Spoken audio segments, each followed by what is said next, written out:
I'm Bob Cabana, and I have the privilege of leading this amazing team at America's premier multi-user spaceport. I'm pleased to welcome you all, distinguished guests, NASA's valued employees watching from across the nation, and our media guests here and abroad. It's my pleasure now to introduce our administrator, Jim Bridenstine. Now, Jim came on board about the same time that the President signed Space Policy Directive 1, that directed us to send humans to the moon for long-term exploration and utilization, followed by missions to Mars. In this budget request, the X-59 and the Aeronautics Research Mission Directorate is funded at a very strong level. It has been banned for a long time by the FAA to fly over the United States at supersonic airspeeds because of the disturbance and the problems with infrastructure. Well, we at NASA are working really hard to change that. The X-59, which is going to ultimately be flown in the year 2021, so that for the first time we can get regulations on the books in the United States of America that say you can fly supersonic. This mission is the X-57 Maxwell, the first all-electric transport aircraft capable of carrying passengers and cargo. I want to be clear, we are not there yet, but the X-57 Maxwell is the tool by which we will be able to accomplish these objectives. And driving down costs and increasing access to air travel is the way that we're going to be able to increase the standard of living for every American. And that's really what NASA is all about. One other very exciting project within the Aeronautics Research Mission Directorate is urban air mobility. The idea that you can fly on an unmanned, I should say, uncrewed craft, no pilot, let's say that, from one side of the city to another side of the city, just like you would drive a car. One day, we're going to be able to deliver packages to your doorstep in a vehicle that flies in the sky over populated centers more efficiently, and even one day fly humans from one side of the city to the other. So let's take it up a notch from aeronautics to space. We need to drive down costs. We need to increase access. We need to make spaceflight more available to more people. That includes commercial activities. We're talking about manufacturing. We're talking about tourism. We're talking about pharmaceuticals, maybe fiber optics. We need to develop that very robust commercial marketplace in low Earth orbit. It starts with cargo. It is now starting to get to the point where we're going to be launching crew. And by the way, we're going to do that in 2019. NASA will be a customer of many customers, with numerous providers competing on cost and innovation, not just for resupply, not just for crew, but in fact for habitation, for science, for discovery, for capability in low Earth orbit. Why does NASA want to commercialize low Earth orbit? Because the costs go down, access goes up. The President has given us Space Policy Directive 1, which says to go back to the moon, and we're going to do that in short order, maybe even in 2019, but at least by 2020 with commercial lunar payload services. that are going to be funded through the Science Mission Directorate, and all of this is going to be possible because we're looking at going fast. We have already provided 10 different payloads that are ready to go to the moon, and very soon we're going to be issuing contracts to companies to deliver those payloads. We're talking about small scientific instruments to the surface of the moon. Now, Space Policy Directive 1 is not just about delivering small payloads to the surface of the moon. It's about having a sustainable human presence on and around the moon. In order to achieve that objective, we need a permanent command and service module in orbit around the moon. We call it Gateway, and that's fully funded in this president's budget request. Gateway is not a space station. It is a command and a service module. It will have the opportunity to have crew and to utilize solar electric propulsion to be maneuverable. Well, there's a lot of valuable material at the poles, namely water ice. Hundreds of millions of tons of water ice at the poles of the moon.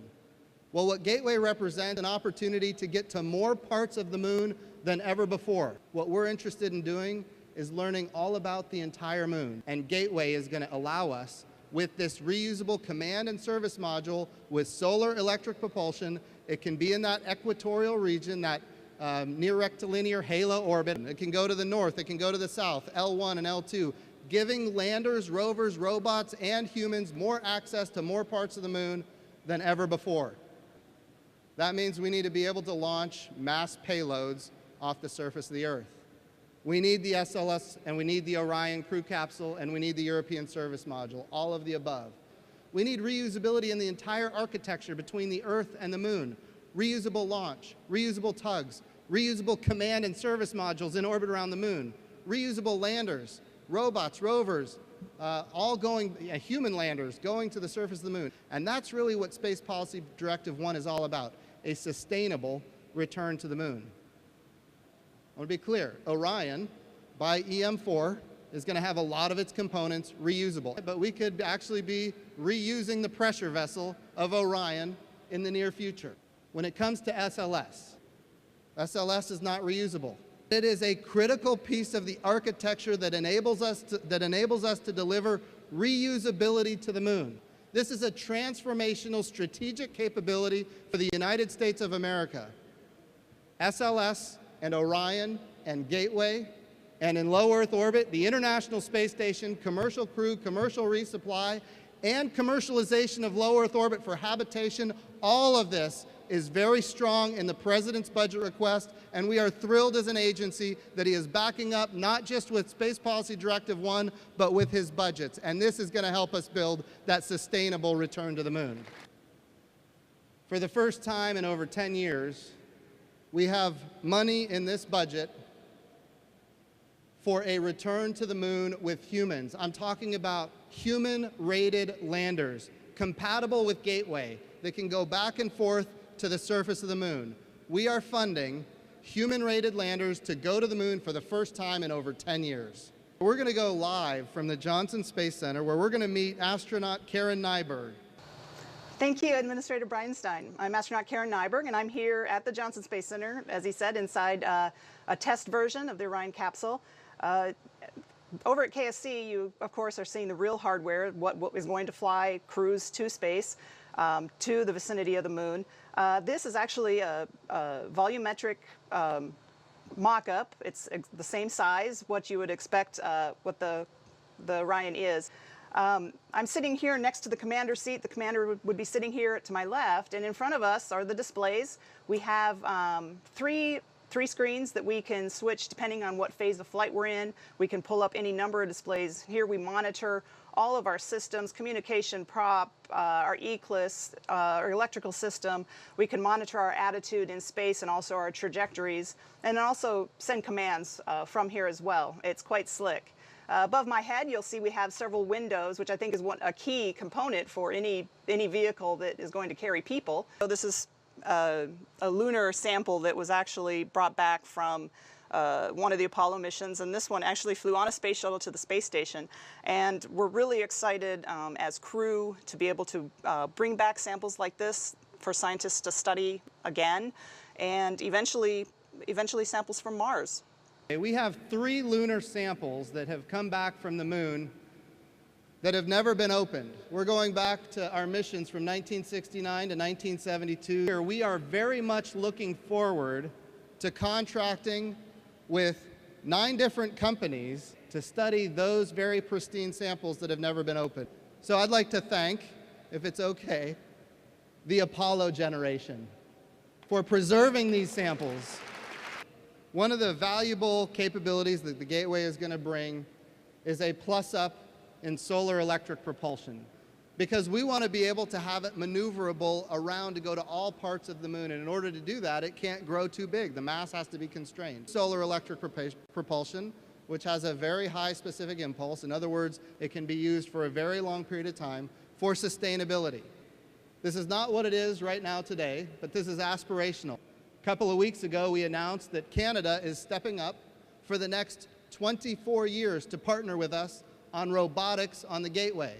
Now, the Gateway is not going to be crewed 24/7, 365 the way the International Space Station is, which means robotics is a critical piece of it. NASA is very unique in all of the federal government. We're able to have partnerships with countries that in some cases we wouldn't normally be able to partner with. You can see on there, Roscosmos. The relationship between the United States and Russia, of course, is strained terrestrially. But since 1975, the height of the Cold War, we have been able to live and work together in space. But it's not just about them. It's also the European Space Agency. It's the Japanese Space Agency. The Gateway is not the end state. The Gateway is a piece. The end state is all of the above. Access to space, not just low Earth orbit, but deep space. Tugs that can go back and forth from low Earth orbit to lunar orbit.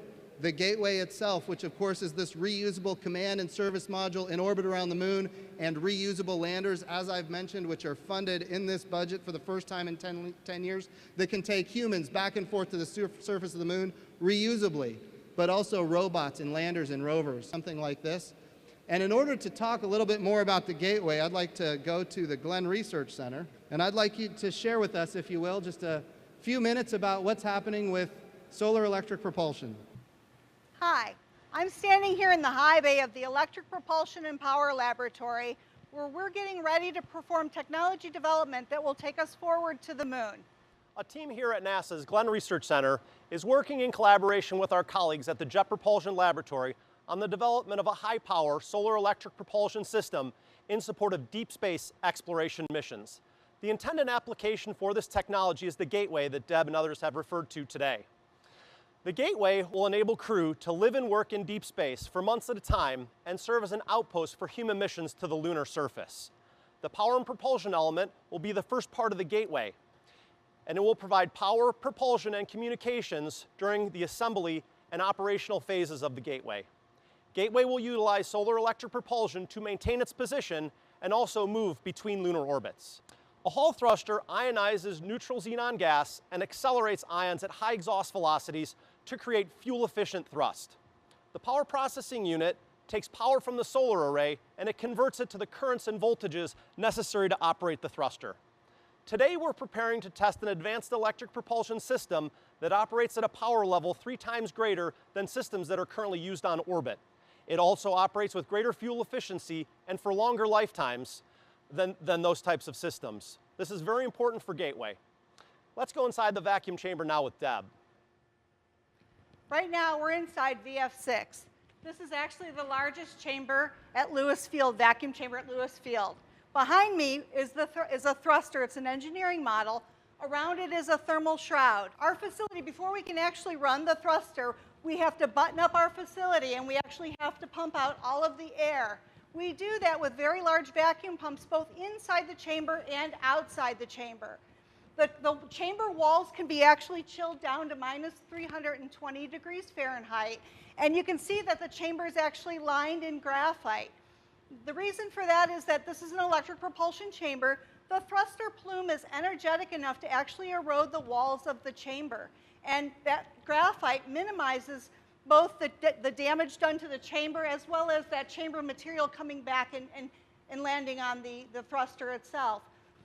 VF6 is just one of 27 chambers we have here, space simulation facilities we have here at Glenn. And VF6 actually is the largest electric propulsion capable chamber in the world right now. In the May timeframe, I think Deb might have referred to that hardware, we'll be receiving the first engineering technology units, and we will be conducting development testing, including functional, performance, and environmental testing, all in support of the Gateway. The President's Space Policy Directive 1, which I am charged with carrying out, that today's budget announcement enables us to achieve. To go to the moon sustainably with international partners and commercial partners, to utilize the resources of the moon. In other words, the hundreds of millions of tons of water ice that we've already discovered. Water ice is air to breathe. It's water to drink. It is, in fact, propulsion, and it's available in hundreds of millions of tons on the surface of the moon. The last part of his first space policy directive says to take these capabilities for an eventual mission to Mars. So what we're trying to do is prove capability, prove technology, retire risk, make sure that what we develop is not a dead end and in fact has capabilities of being utilized on another world. That other world, of course, being Mars. Because of spirit and opportunity, we now know that Mars was at one time covered with water. In fact, its northern hemisphere was 2/3 covered with water. And in fact, there was flowing water on Mars. Because of the MAVEN orbiter, we now understand ultimately what happened to that atmosphere on Mars. When you talk about an ocean, what you mean is, yes, there was an ocean, but that means there was a thick atmosphere as well, and at the same time, that means there must have been a magnetosphere protecting Mars from all of that radiation coming from the sun and from deep space. All of these things collude to say that at one time in Mars's history, it was habitable because of the Curiosity rover. We now know that there are complex organic compounds on the surface of Mars. We now know in the last year that the methane cycles of Mars are perfectly commensurate with the seasons of Mars. When the methane cycles are commensurate with the seasons, again, it doesn't guarantee that there's life, but the probability of life on another world just went up again. And this budget funds our ability to reach out to another world and find potentially life on another world. This budget fully funds Mars 2020. For the first time, we are going to cache samples of Mars for an eventual return.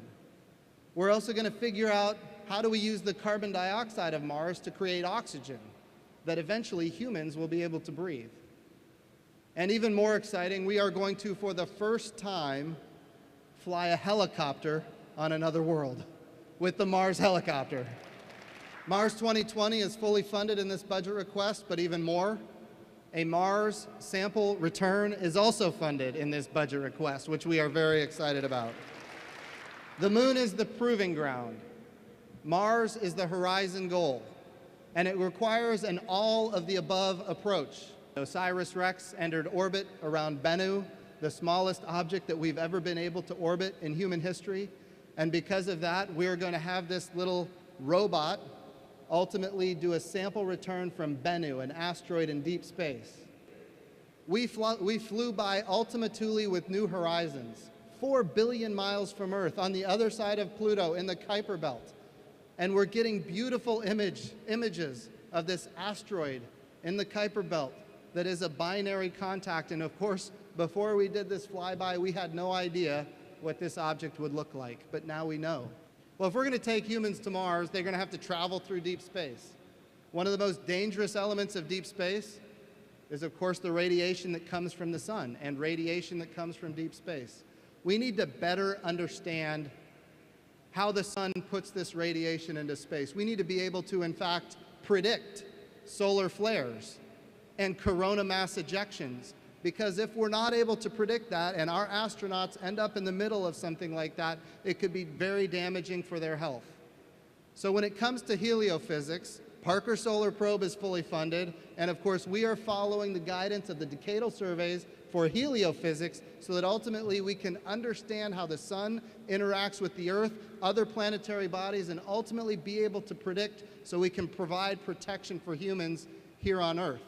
The President has now signed into law the highest earth science budget in the history of the United States of America every year he has been the President of the United States.